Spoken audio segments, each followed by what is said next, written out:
प्यारे भक्तों, सूर्यदेव का हिंदू शास्त्रों में अत्यंत महत्व बताया गया है।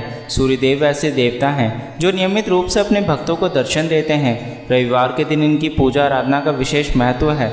सूर्यदेव को प्रसन्न करने के लिए मात्र एक लोटा जल ही काफ़ी है। नियमित रूप से सूर्यदेव को अर्घ्य देकर कई समस्याओं से छुटकारा पाया जा सकता है। साथ ही इस उपाय से मान सम्मान में वृद्धि, नौकरी में तरक्की और अनेकों सफलताओं के द्वार खुल जाते हैं। आज हम आपको जो मंत्र सुनाने वाले हैं वह सूर्यदेव को बेहद प्रिय है। ऐसा माना जाता है कि यदि कोई भी व्यक्ति इस मंत्र को केवल एक बार भी सूर्यदेव के समक्ष जाप कर लेता है तो उसका भाग्य समय से बदलने लग जाता है। इस मंत्र को जप करने के लिए आपको किसी विशेष स्थान की आवश्यकता नहीं है। बस आप सूर्यदेव को जल अर्पित करते समय इस मंत्र का जाप कर सकते हैं। और यदि आप सूर्यदेव को जल अर्पित नहीं करते तो केवल सूर्यदेव को हाथ जोड़कर इस मंत्र का जाप आप कर सकते हैं। इस मंत्र से आपको अनेकों लाभ प्राप्त होंगे। धन दौलत मान सम्मान हर प्रकार की वृद्धि आपको मिलेगी। और यदि किसी कारण से आप इस मंत्र को जप नहीं कर सकते तो सबसे सरल उपाय है इस मंत्र को अपने मोबाइल में लगाकर चलाएं। ऐसा करने से सूर्यदेव भगवान प्रसन्न रहते हैं एवं आपकी हर मनोकामना केवल इस मंत्र को सुनने से भी पूरी हो जाएगी। तो चलिए इस मंत्र की शुरुआत करते हैं। समस्तं दुष्टं विनश्यतु मम सर्वेष्टि सिद्धिरस्तु। समस्तं दुष्टं विनश्यतु मम सर्वेष्टि सिद्धिरस्तु। समस्तं दुष्टं विनश्यतु मम सर्वेष्टि सिद्धिरस्तु।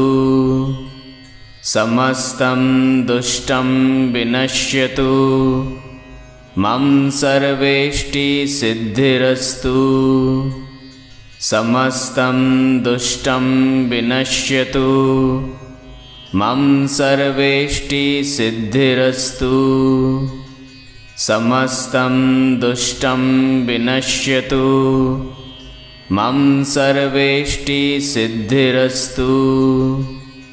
समस्तं दुष्टं विनश्यतु मम सर्वेष्टि सिद्धिरस्तु। समस्तं दुष्टं विनश्यतु मम सर्वेष्टि सिद्धिरस्तु। समस्तं दुष्टं विनश्यतु मम सर्वेष्टि सिद्धिरस्तु। समस्तं दुष्टं विनश्यतु मम सर्वेष्टि सिद्धिरस्तु। समस्तं दुष्टं विनश्यतु मम सर्वेष्टि सिद्धिरस्तु। समस्तं दुष्टं विनश्यतु मम सर्वेष्टि सिद्धिरस्तु।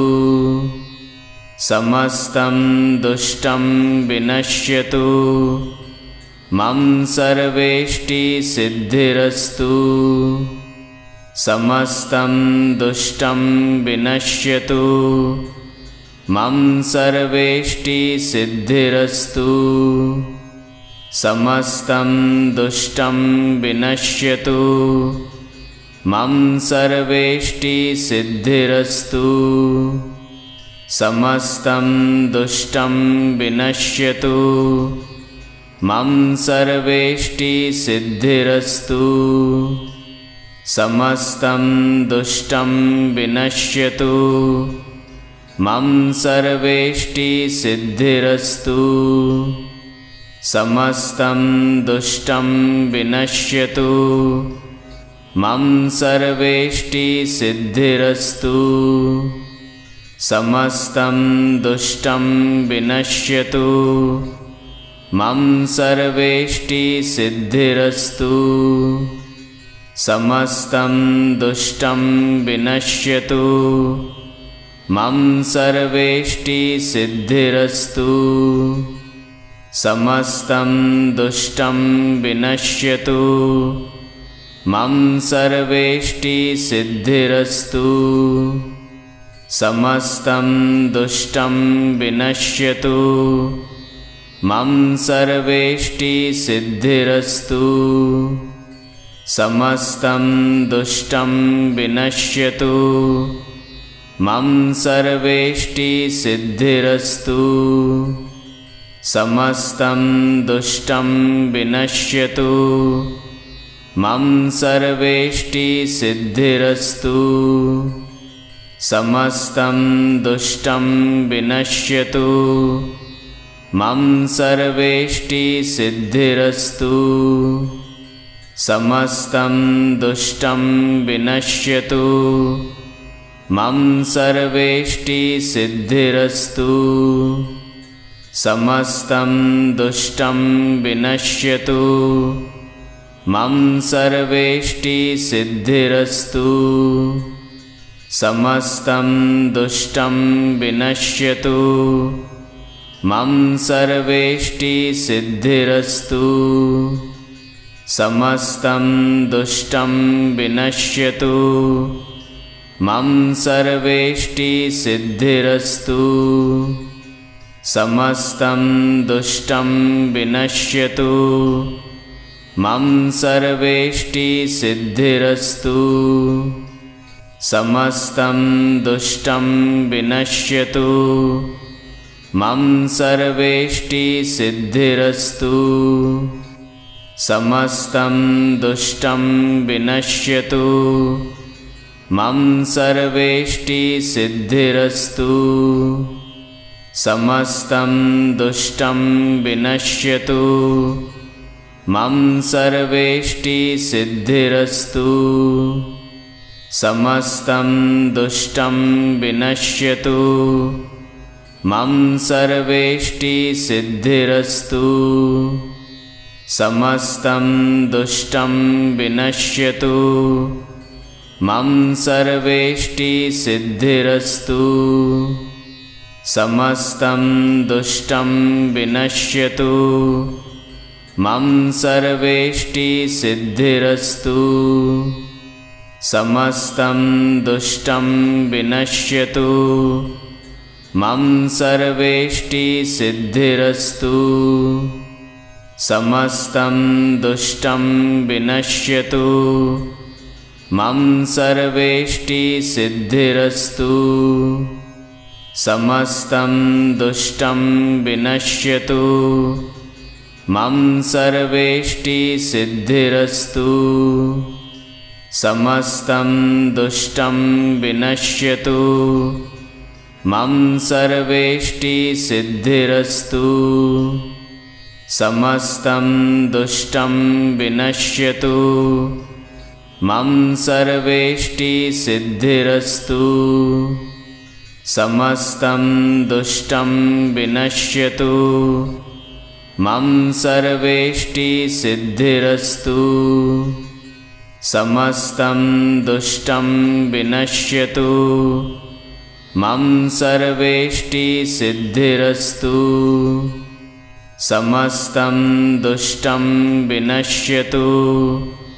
मम सर्वेष्टिसिद्धिरस्तु। समस्तं दुष्टं विनश्यतु। मम सर्वेष्टिसिद्धिरस्तु। समस्तं दुष्टं विनश्यतु। मम सर्वेष्टिसिद्धिरस्तु। समस्तं दुष्टं विनश्यतु। मम सर्वेष्टिसिद्धिरस्तु। समस्तं दुष्टं विनश्यतु। मम सर्वेष्टिसिद्धिरस्तु। समस्तं दुष्टं विनश्यतु। मम सर्वेष्टिसिद्धिरस्तु। समस्तं दुष्टं विनश्यतु। मम सर्वेष्टिसिद्धिरस्तु। समस्तं दुष्टं विनश्यतु। मम सर्वेष्टिसिद्धिरस्तु। समस्तं दुष्टं विनश्यतु। मम सर्वेष्टिसिद्धिरस्तु। समस्तं दुष्टं विनश्यतु। मम सर्वेष्टिसिद्धिरस्तु। समस्तं दुष्टं विनश्यतु। मम सर्वेष्टिसिद्धिरस्तु। समस्तं दुष्टं विनश्यतु। मम सर्वेष्टिसिद्धिरस्तु। समस्तं दुष्टं विनश्यतु। मम सर्वेष्टिसिद्धिरस्तु। समस्तं दुष्टं विनश्यतु। मम सर्वेष्टिसिद्धिरस्तु। समस्तं दुष्टं विनश्यतु। मम सर्वेष्टिसिद्धिरस्तु। समस्तं दुष्टं विनश्यतु। मम सर्वेष्टिसिद्धिरस्तु। समस्तं दुष्टं विनश्यतु। मम सर्वेष्टिसिद्धिरस्तु। समस्तं दुष्टं विनश्यतु। मम सर्वेष्टिसिद्धिरस्तु। समस्तं दुष्टं विनश्यतु। मम सर्वेष्टिसिद्धिरस्तु। समस्तं दुष्टं विनश्यतु। मम सर्वेष्टिसिद्धिरस्तु। समस्तं दुष्टं विनश्यतु। मम सर्वेष्टिसिद्धिरस्तु। समस्तं दुष्टं विनश्यतु। मम सर्वेष्टिसिद्धिरस्तु। समस्तं दुष्टं विनश्यतु। मम सर्वेष्टिसिद्धिरस्तु। समस्तं दुष्टं विनश्यतु। मम सर्वेष्टिसिद्धिरस्तु। समस्तं दुष्टं विनश्यतु। मम सर्वेष्टिसिद्धिरस्तु। समस्तं दुष्टं विनश्यतु। मम सर्वेष्टिसिद्धिरस्तु। समस्तं दुष्टं विनश्यतु। मम सर्वेष्टिसिद्धिरस्तु। समस्तं दुष्टं विनश्यतु। मम सर्वेष्टिसिद्धिरस्तु। समस्तं दुष्टं विनश्यतु। मम सर्वेष्टिसिद्धिरस्तु। समस्तं दुष्टं विनश्यतु। मम सर्वेष्टिसिद्धिरस्तु। समस्तं दुष्टं विनश्यतु। मम सर्वेष्टिसिद्धिरस्तु। समस्तं दुष्टं विनश्यतु। मम सर्वेष्टिसिद्धिरस्तु। समस्तं दुष्टं विनश्यतु। मम सर्वेष्टिसिद्धिरस्तु। समस्तं दुष्टं विनश्यतु। मम सर्वेष्टिसिद्धिरस्तु। समस्तं दुष्टं विनश्यतु। मम सर्वेष्टिसिद्धिरस्तु। समस्तं दुष्टं विनश्यतु। मम सर्वेष्टिसिद्धिरस्तु। समस्तं दुष्टं विनश्यतु। मम सर्वेष्टिसिद्धिरस्तु।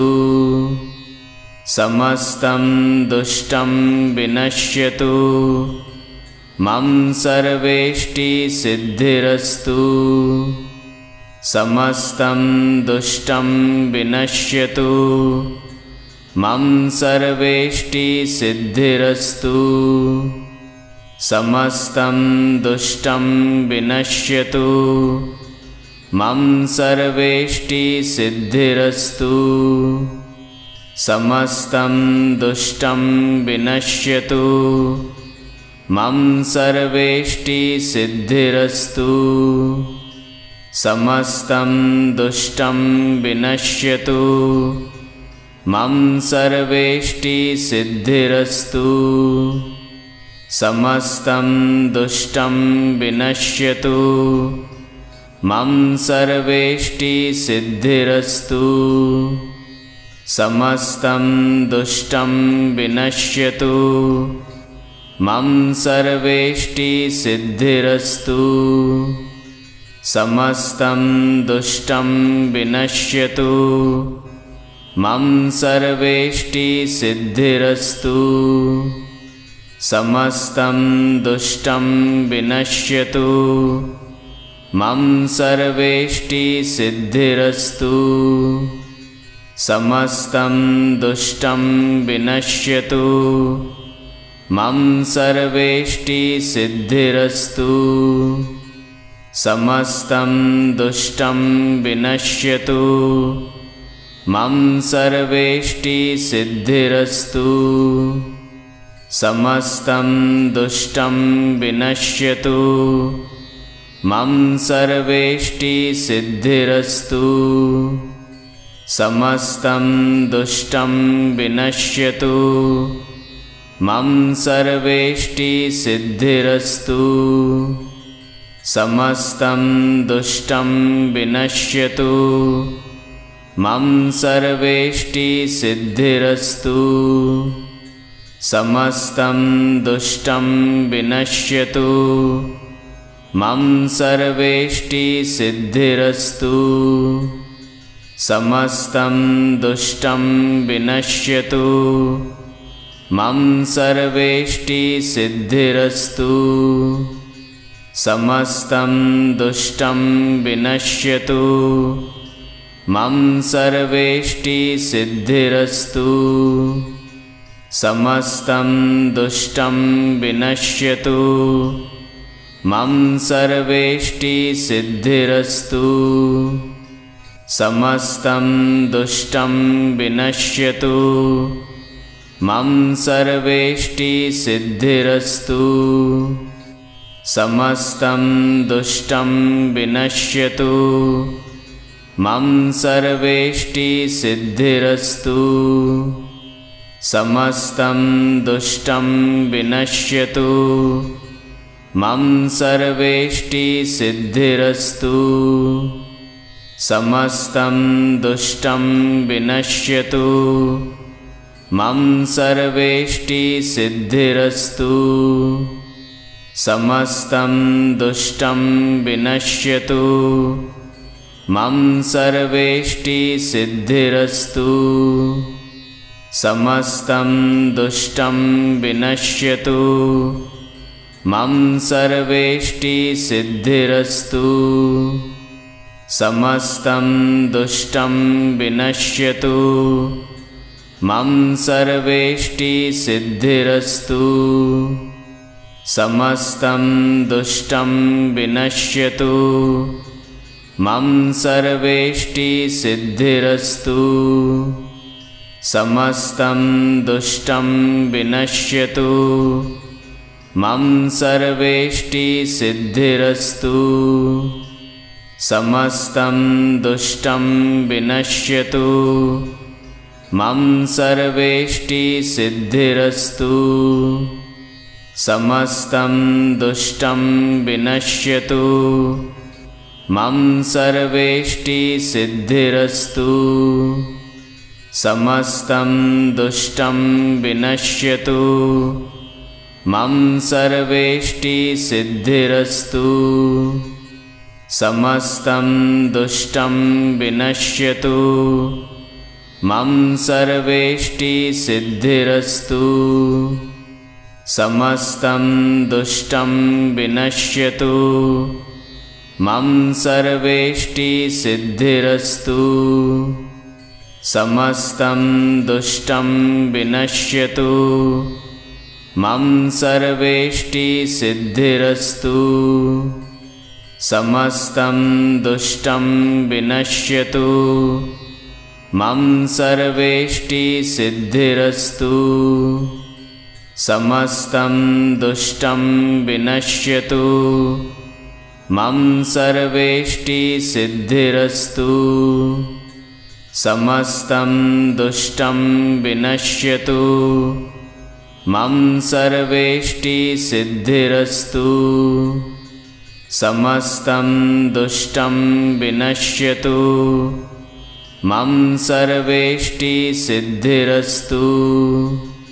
समस्तं दुष्टं विनश्यतु।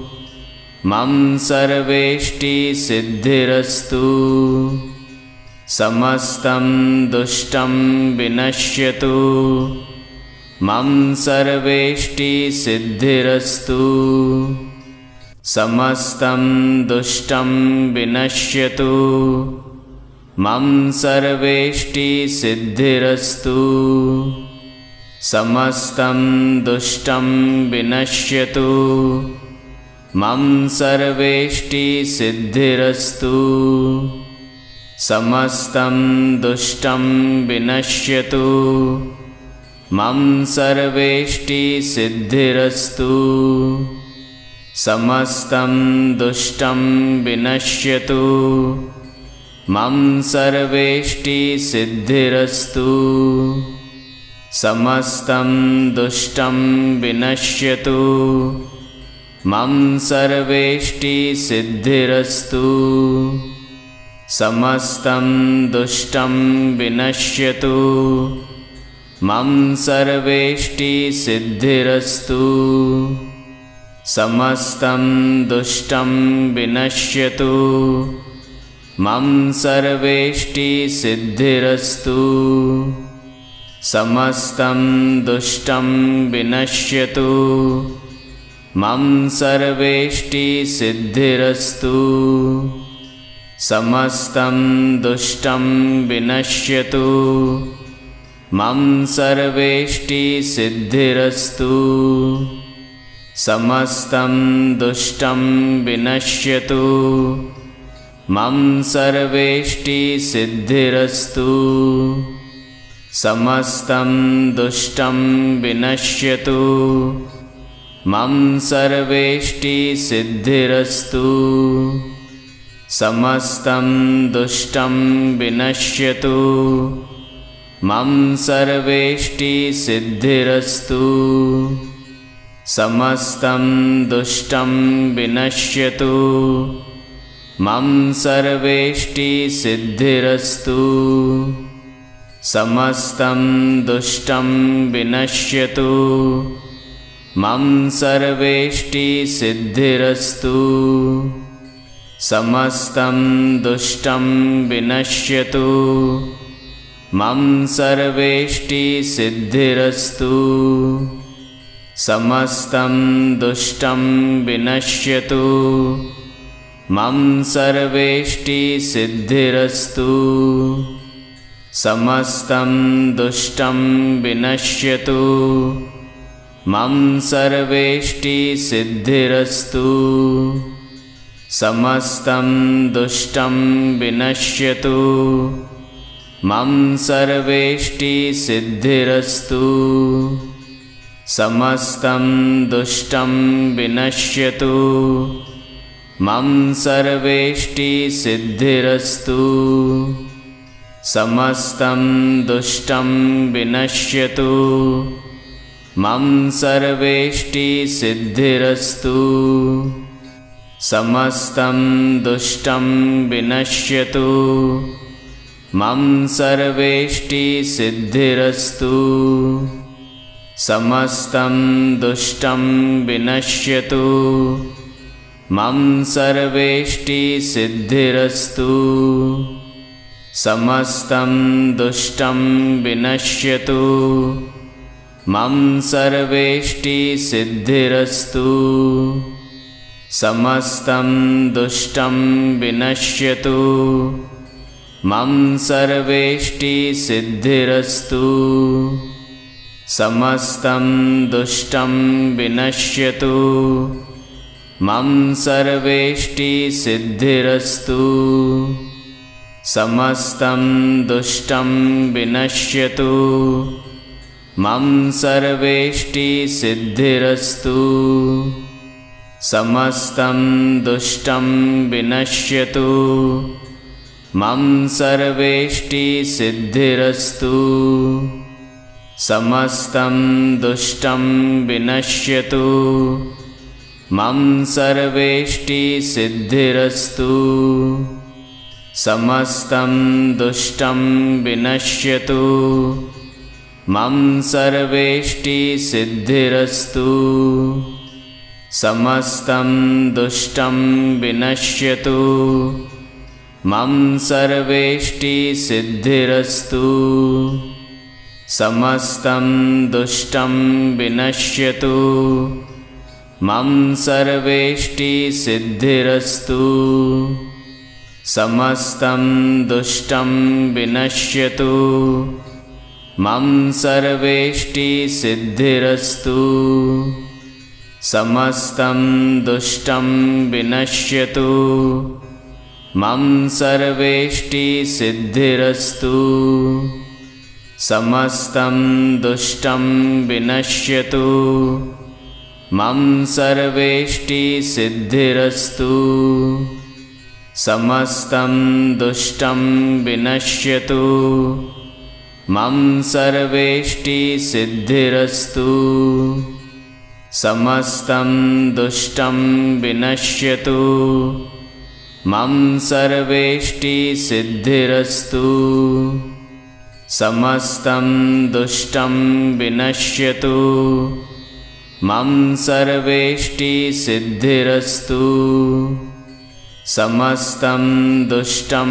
विनश्यतु मम सर्वेष्टिसिद्धिरस्तु समस्तं दुष्टं विनश्यतु मम सर्वेष्टिसिद्धिरस्तु समस्तं दुष्टं विनश्यतु मम सर्वेष्टिसिद्धिरस्तु समस्तं दुष्टं विनश्यतु मम सर्वेष्टिसिद्धिरस्तु समस्तं दुष्टं विनश्यतु मम सर्वेष्टिसिद्धिरस्तु समस्तं दुष्टं विनश्यतु मम सर्वेष्टिसिद्धिरस्तु समस्तं दुष्टं विनश्यतु मम सर्वेष्टिसिद्धिरस्तु समस्तं दुष्टं विनश्यतु मम सर्वेष्टिसिद्धिरस्तु समस्तं दुष्टं विनश्यतु मम सर्वेष्टिसिद्धिरस्तु समस्तं दुष्टं विनश्यतु मम सर्वेष्टिसिद्धिरस्तु समस्तं दुष्टं विनश्यतु मम सर्वेष्टिसिद्धिरस्तु समस्तं दुष्टं विनश्यतु मम सर्वेष्टिसिद्धिरस्तु समस्तं दुष्टं विनश्यतु मम सर्वेष्टिसिद्धिरस्तु समस्तं दुष्टं विनश्यतु मम सर्वेष्टिसिद्धिरस्तु समस्तं दुष्टं विनश्यतु मम सर्वेष्टिसिद्धिरस्तु समस्तं दुष्टं विनश्यतु मम सर्वेष्टिसिद्धिरस्तु समस्तं दुष्टं विनश्यतु मम सर्वेष्टिसिद्धिरस्तु समस्तं दुष्टं विनश्यतु मम सर्वेष्टिसिद्धिरस्तु समस्तं दुष्टं विनश्यतु मम सर्वेष्टिसिद्धिरस्तु समस्तं दुष्टं विनश्यतु मम सर्वेष्टिसिद्धिरस्तु समस्तं दुष्टं विनश्यतु मम सर्वेष्टिसिद्धिरस्तु समस्तं दुष्टं विनश्यतु मम सर्वेष्टिसिद्धिरस्तु समस्तं दुष्टं विनश्यतु मम सर्वेष्टिसिद्धिरस्तु समस्तं दुष्टं विनश्यतु मम सर्वेष्टिसिद्धिरस्तु समस्तं दुष्टं विनश्यतु मम सर्वेष्टिसिद्धिरस्तु समस्तं दुष्टं विनश्यतु मम सर्वेष्टिसिद्धिरस्तु समस्तं दुष्टं विनश्यतु मम सर्वेष्टिसिद्धिरस्तु समस्तं दुष्टं विनश्यतु मम सर्वेष्टिसिद्धिरस्तु समस्तं दुष्टं विनश्यतु मम सर्वेष्टिसिद्धिरस्तु समस्तं दुष्टं विनश्यतु मम सर्वेष्टिसिद्धिरस्तु समस्तं दुष्टं विनश्यतु मम सर्वेष्टिसिद्धिरस्तु समस्तं दुष्टं विनश्यतु मम सर्वेष्टिसिद्धिरस्तु समस्तं दुष्टं विनश्यतु मम सर्वेष्टिसिद्धिरस्तु समस्तं दुष्टं विनश्यतु मम सर्वेष्टिसिद्धिरस्तु समस्तं दुष्टं विनश्यतु मम सर्वेष्टिसिद्धिरस्तु समस्तं दुष्टं विनश्यतु मम सर्वेष्टिसिद्धिरस्तु समस्तं दुष्टं विनश्यतु मम सर्वेष्टिसिद्धिरस्तु समस्तं दुष्टं विनश्यतु मम सर्वेष्टिसिद्धिरस्तु समस्तं दुष्टं विनश्यतु मम सर्वेष्टिसिद्धिरस्तु समस्तं दुष्टं विनश्यतु मम सर्वेष्टिसिद्धिरस्तु समस्तं दुष्टं विनश्यतु मम सर्वेष्टिसिद्धिरस्तु समस्तं दुष्टं विनश्यतु मम सर्वेष्टिसिद्धिरस्तु समस्तं दुष्टं विनश्यतु मम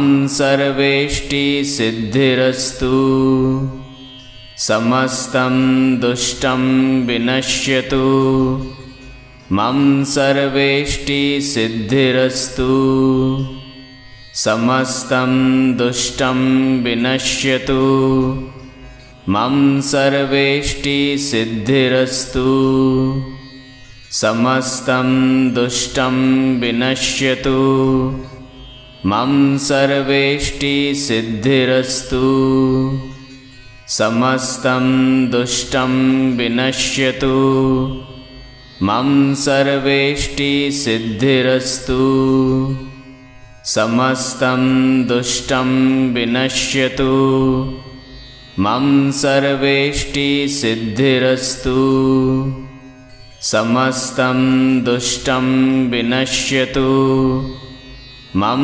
सर्वेष्टिसिद्धिरस्तु समस्तं दुष्टं विनश्यतु। मम सर्वेष्टिसिद्धिरस्तु। समस्तं दुष्टं विनश्यतु। मम सर्वेष्टिसिद्धिरस्तु। समस्तं दुष्टं विनश्यतु। मम सर्वेष्टिसिद्धिरस्तु।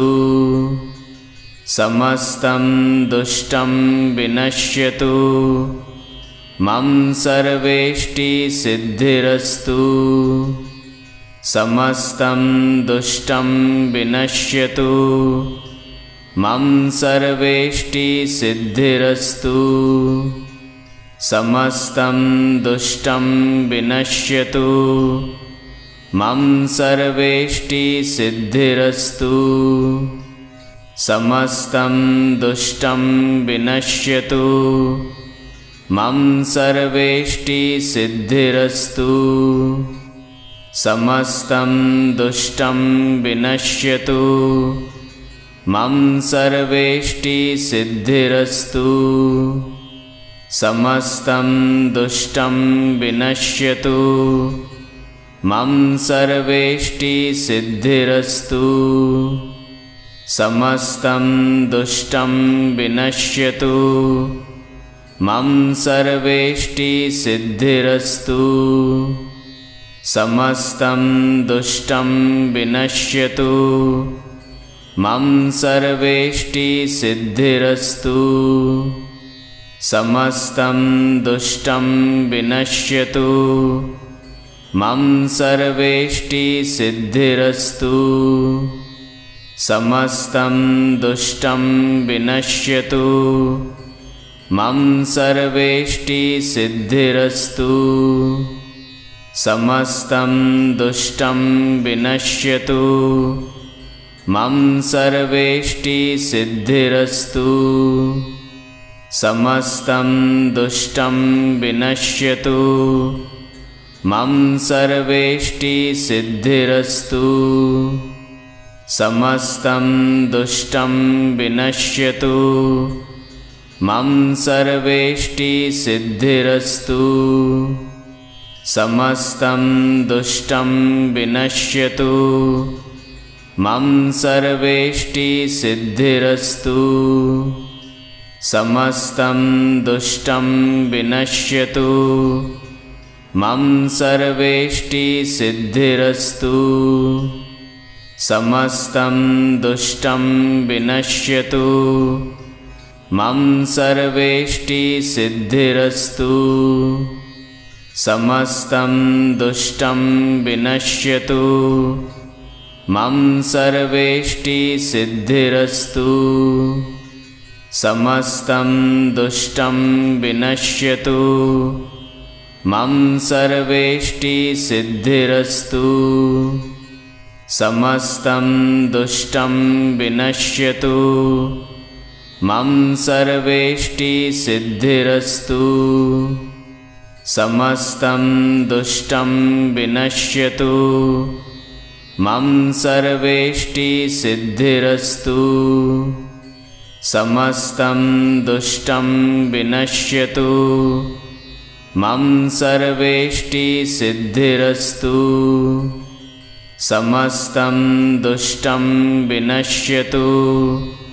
मम सर्वेष्टिसिद्धिरस्तु। समस्तं दुष्टं विनश्यतु। मम सर्वेष्टिसिद्धिरस्तु।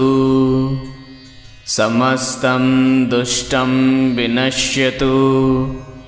मम सर्वेष्टिसिद्धिरस्तु। समस्तं दुष्टं विनश्यतु। मम सर्वेष्टिसिद्धिरस्तु। समस्तं दुष्टं विनश्यतु। मम सर्वेष्टिसिद्धिरस्तु। समस्तं दुष्टं विनश्यतु। मम सर्वेष्टिसिद्धिरस्तु। समस्तं दुष्टं विनश्यतु। मम सर्वेष्टिसिद्धिरस्तु। समस्तं दुष्टं विनश्यतु। मम सर्वेष्टिसिद्धिरस्तु। समस्तं दुष्टं विनश्यतु। मम सर्वेष्टिसिद्धिरस्तु।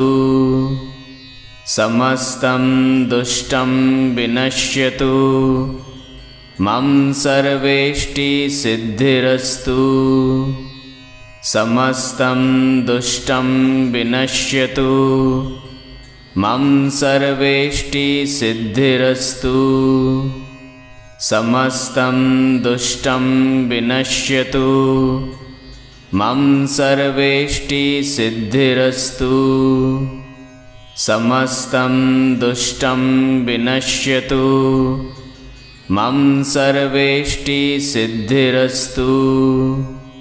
समस्तं दुष्टं विनश्यतु। मम सर्वेष्टिसिद्धिरस्तु। समस्तं दुष्टं विनश्यतु। मम सर्वेष्टिसिद्धिरस्तु। समस्तं दुष्टं विनश्यतु। मम सर्वेष्टिसिद्धिरस्तु। समस्तं दुष्टं विनश्यतु। मम सर्वेष्टिसिद्धिरस्तु। समस्तं दुष्टं विनश्यतु। मम सर्वेष्टिसिद्धिरस्तु। समस्तं दुष्टं विनश्यतु। मम सर्वेष्टिसिद्धिरस्तु। समस्तं दुष्टं विनश्यतु। मम सर्वेष्टिसिद्धिरस्तु। समस्तं दुष्टं विनश्यतु। मम सर्वेष्टिसिद्धिरस्तु। समस्तं दुष्टं विनश्यतु। मम सर्वेष्टिसिद्धिरस्तु। समस्तं दुष्टं विनश्यतु। मम सर्वेष्टिसिद्धिरस्तु। समस्तं दुष्टं विनश्यतु। मम सर्वेष्टिसिद्धिरस्तु। समस्तं दुष्टं विनश्यतु। मम सर्वेष्टिसिद्धिरस्तु। समस्तं दुष्टं विनश्यतु। मम सर्वेष्टिसिद्धिरस्तु। समस्तं दुष्टं विनश्यतु। मम सर्वेष्टिसिद्धिरस्तु। समस्तं दुष्टं विनश्यतु। मम सर्वेष्टिसिद्धिरस्तु। समस्तं दुष्टं विनश्यतु। मम सर्वेष्टिसिद्धिरस्तु। समस्तं दुष्टं विनश्यतु। मम सर्वेष्टिसिद्धिरस्तु। समस्तं दुष्टं विनश्यतु। मम सर्वेष्टिसिद्धिरस्तु। समस्तं दुष्टं विनश्यतु। मम सर्वेष्टिसिद्धिरस्तु। समस्तं दुष्टं विनश्यतु। मम सर्वेष्टिसिद्धिरस्तु। समस्तं दुष्टं विनश्यतु। मम सर्वेष्टिसिद्धिरस्तु। समस्तं दुष्टं विनश्यतु। मम सर्वेष्टिसिद्धिरस्तु।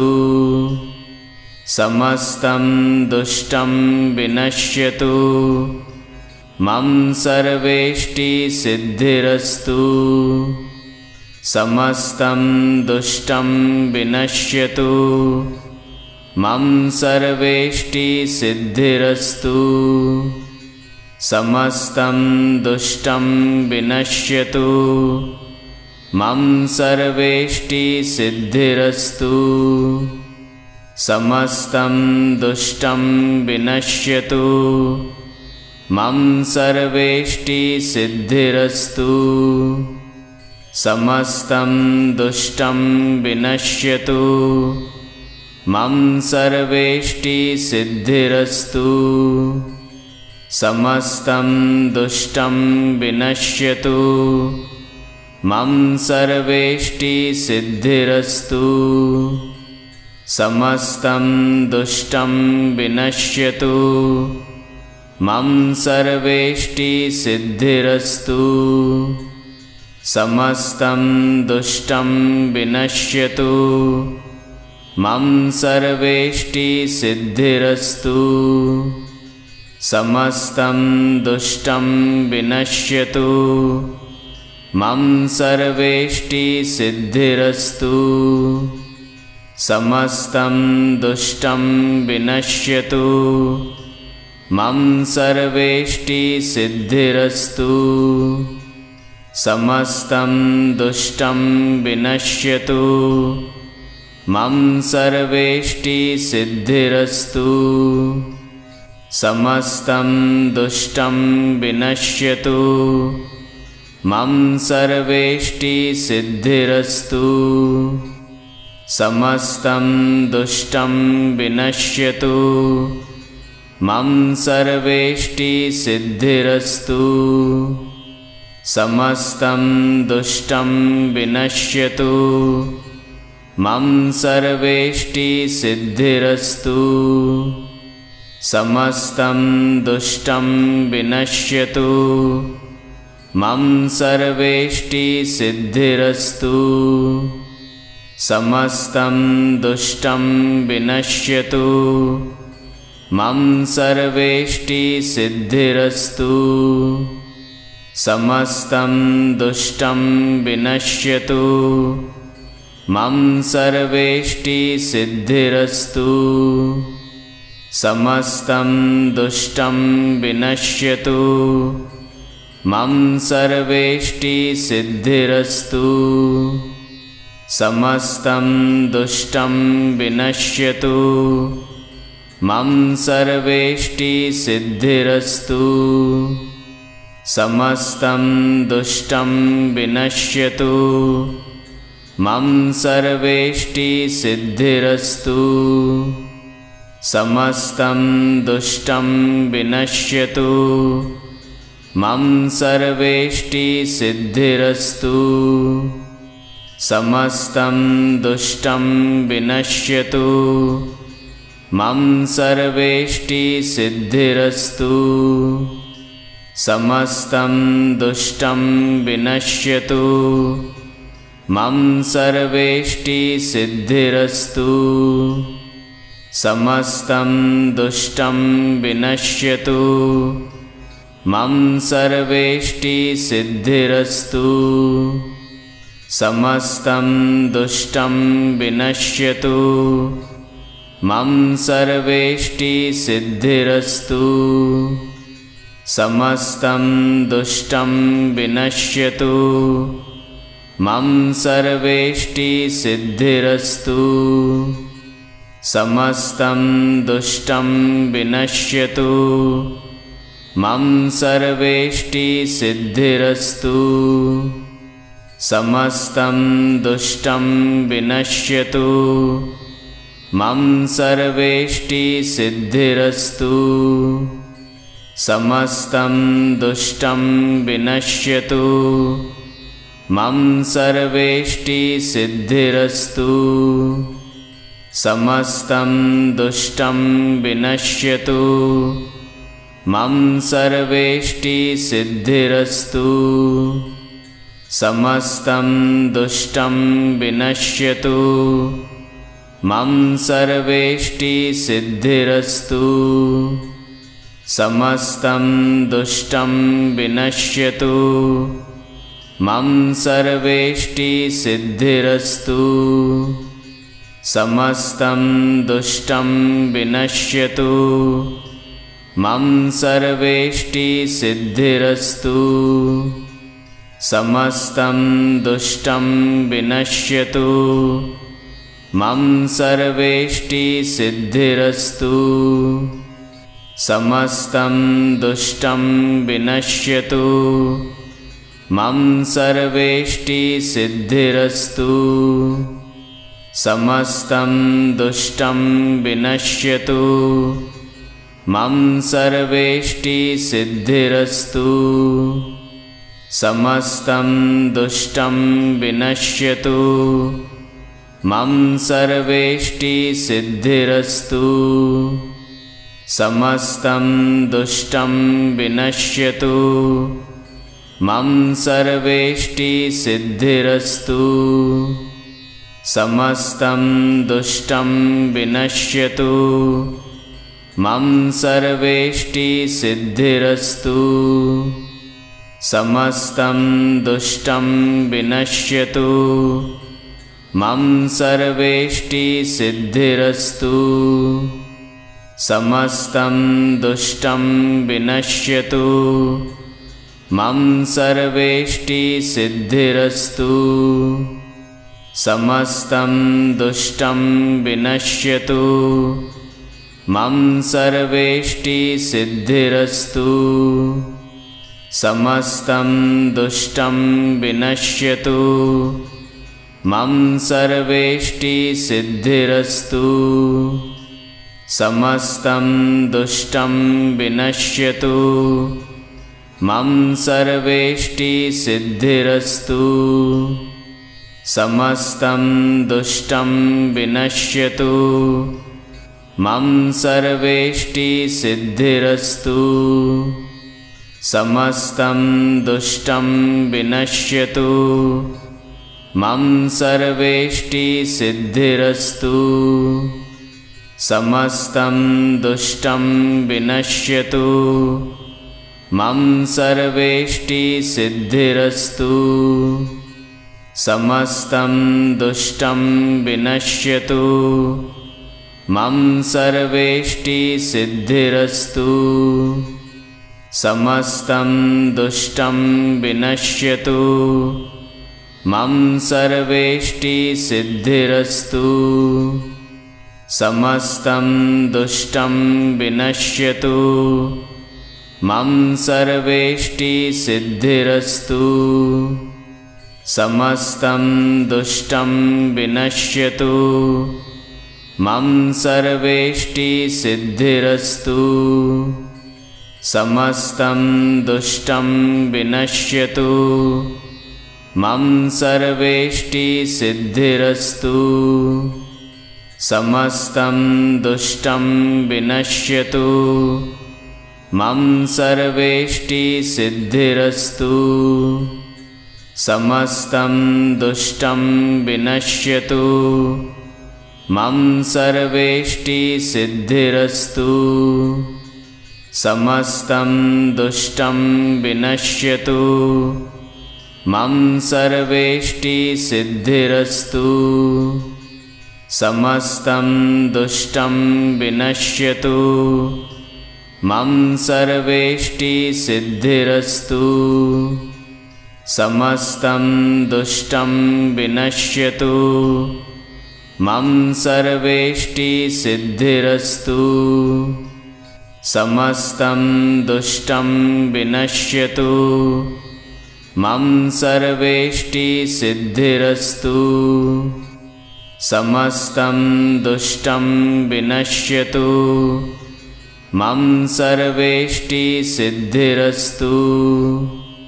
समस्तं दुष्टं विनश्यतु। मम सर्वेष्टिसिद्धिरस्तु। समस्तं दुष्टं विनश्यतु। मम सर्वेष्टिसिद्धिरस्तु। समस्तं दुष्टं विनश्यतु। मम सर्वेष्टिसिद्धिरस्तु। समस्तं दुष्टं विनश्यतु। मम सर्वेष्टिसिद्धिरस्तु। समस्तं दुष्टं विनश्यतु मम सर्वेष्टिसिद्धिरस्तु समस्तं दुष्टं विनश्यतु मम सर्वेष्टिसिद्धिरस्तु समस्तं दुष्टं विनश्यतु मम सर्वेष्टिसिद्धिरस्तु समस्तं दुष्टं विनश्यतु मम सर्वेष्टिसिद्धिरस्तु समस्तं दुष्टं विनश्यतु मम सर्वेष्टिसिद्धिरस्तु समस्तं दुष्टं विनश्यतु मम सर्वेष्टिसिद्धिरस्तु समस्तं दुष्टं विनश्यतु मम सर्वेष्टिसिद्धिरस्तु समस्तं दुष्टं विनश्यतु मम सर्वेष्टिसिद्धिरस्तु समस्तं दुष्टं विनश्यतु मम सर्वेष्टिसिद्धिरस्तु समस्तं दुष्टं विनश्यतु मम सर्वेष्टिसिद्धिरस्तु समस्तं दुष्टं विनश्यतु मम सर्वेष्टिसिद्धिरस्तु समस्तं दुष्टं विनश्यतु मम सर्वेष्टिसिद्धिरस्तु समस्तं दुष्टं विनश्यतु मम सर्वेष्टिसिद्धिरस्तु